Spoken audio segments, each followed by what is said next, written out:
Hi, this is Jeff Mills, and I'm in Glasgow, Scotland.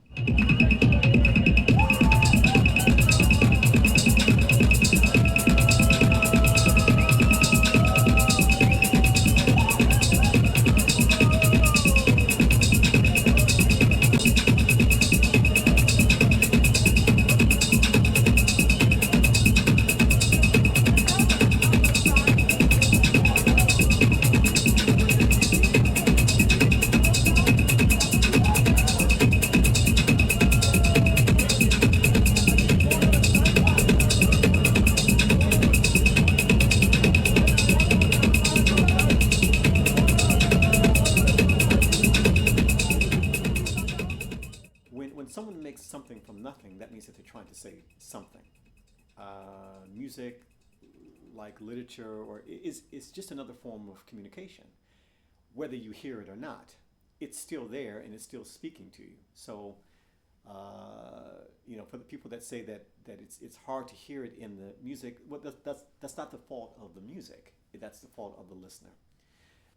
Like I was saying in the last interview, it helps the genre of electronic music if if people come to expect to hear things in the music, to want to learn things from the music. It puts pressure on artists like myself to have to become much better at crafting and using sound to say exactly what I want to say, and finding the precise frequencies and notes that really relay that. And so that's what I mean by healthy. It creates this pressure. It creates this manifest, this structure in which you realize that part of your job as a producer is to make the translation from certain ideas, the shape and structure and texture of ideas, to people in certain scenarios.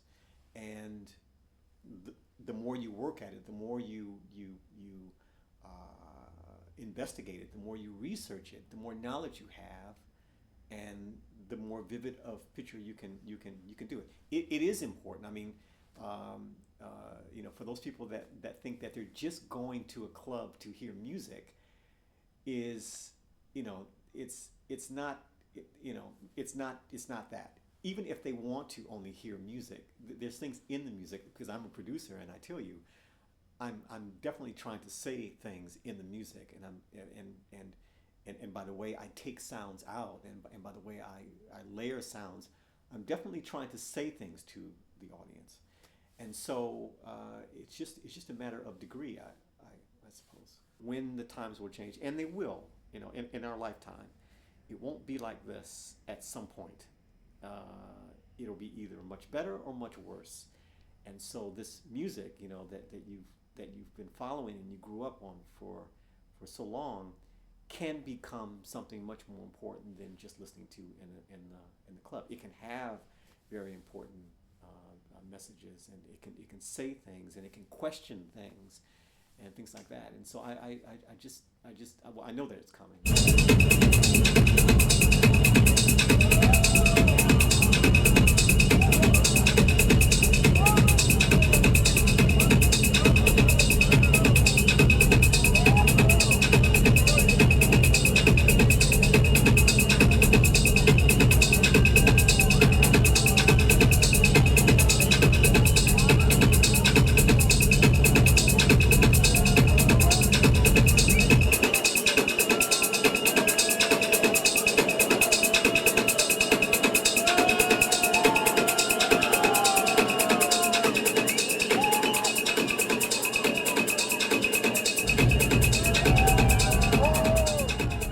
I learned at a very early age that it's not necessary all the time, but at certain times you need to be able to use music, not as just music, but use it as a tool to be able to describe something.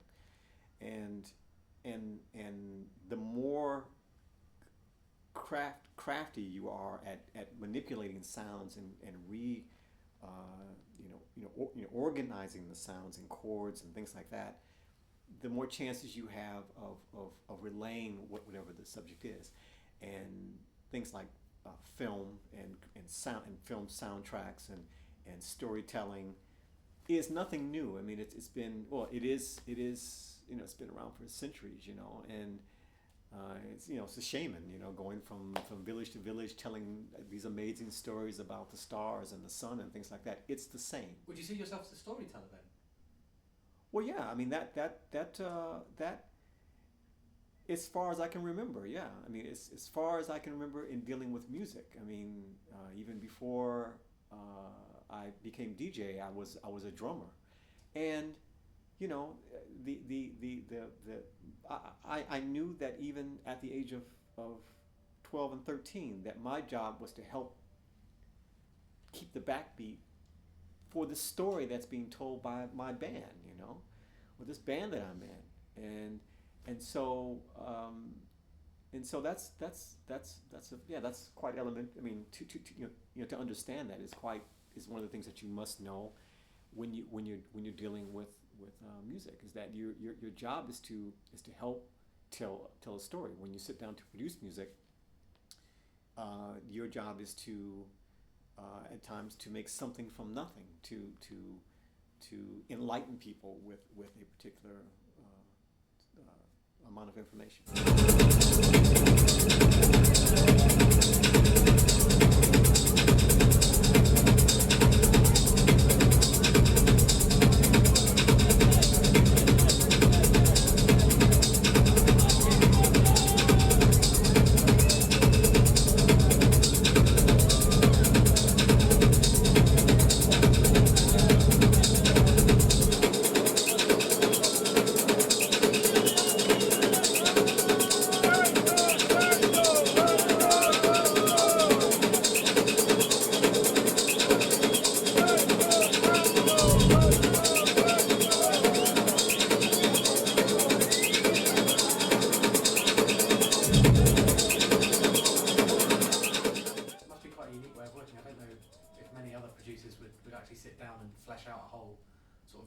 Of stories to but they to do base the music around. but they do, and it's just maybe a lot of people, a lot of DJs and a lot of artists don't take the time to cascade and to transfer those ideas or those experiences from life into the music that they're playing for the people, or the music that they're making for the people. I can just think of just thousands and thousands of scenarios where I'm listening to someone tell me this amazing story, but it only stays as a story that they tell to tell their friends and tell other people, but it never comes into the music. So, I'm just trying to translate what I hear, what I think, what I see, and everyone does that. It's just that they haven't found that. I guess electronic music or techno isn't the right type of format in which to be able to relay those subjects. They haven't discovered that yet, but in time they probably will. And it's and then it becomes like jazz and rock and those other. That's when I think that when we begin to see more life coming into the music, is when I think the genre really reaches a point where it's really solidified, and it then can really begin to touch everybody in not a very pop music or commercial candy coated type of way, but it becomes more relevant in their life. And I think it's only until then we're kind of still kind of just taking half steps, I think. So. Do you get a lot of good feedback from fans on the on the sort of the little stories that you build around your music? Is that something that has captured a lot of people's attention? At the very beginning, no. A lot of people didn't quite understand why would we make music about the planet Saturn, and why would we make music about the city of Atlantis and things like that, and but the more that I create these ideas, the more people are beginning to understand, and I think it's generally maybe slightly older people that understand much more quicker, so the more projects I make, the more passageways I allow, because I'm getting better at it too. So the more passageways I allow for people to be able to jump into it, the more people are actually being attracted to these, to these ideas. Say, something in the sky, the project about UFO sightings. Well, 22,000 people on average a year say that they see UFOs. That's a lot of people, but it's never really discussed, so much outside the realm of UFOlogy and things like that, and maybe in the news every once in a while. But a lot of people are seeing a lot of things that they can't explain, and so things like that. I'm getting better at connecting with people outside of the boundaries of electronic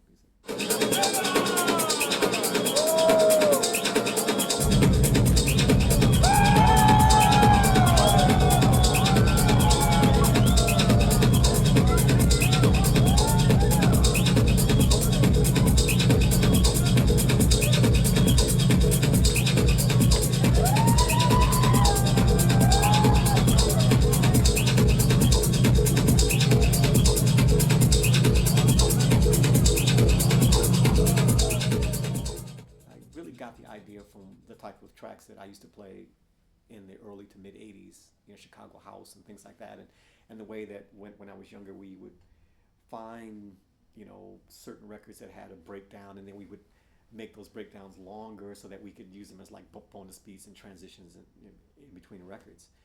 And I just thought that it had been quite a while since an artist released a large body of just beats and breaks in this way.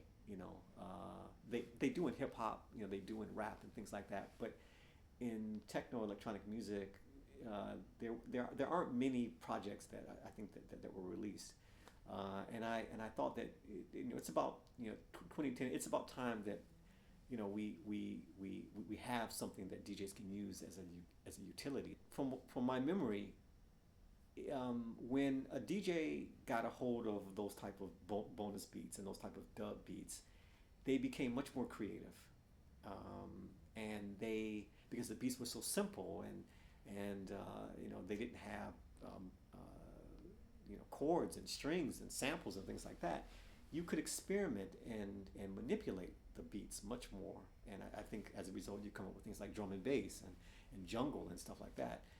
And so I remember that the DJs were maybe you immediately have more confidence in what you're dealing with, so you want to modify the situation so that it becomes your own special type of way. And so that's why I made so many of them, to give more DJs more options to be able to blend them together to create something in that way.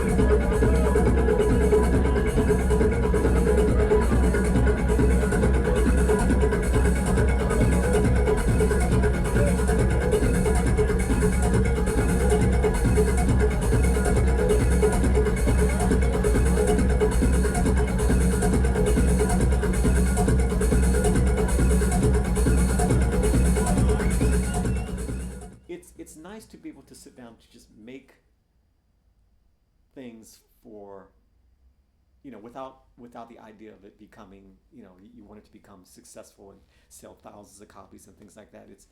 It's nice every once in a while to just make something that is just useful, that can just be, it's not a big deal. It's not something that you're looking for #1 charting, and that it's good to have them, but there's no pressure to use them. Maybe next year, or maybe, if they're just beats, they're timeless. You can use them at any time, and so that's, I just think those type of things are kind of essential.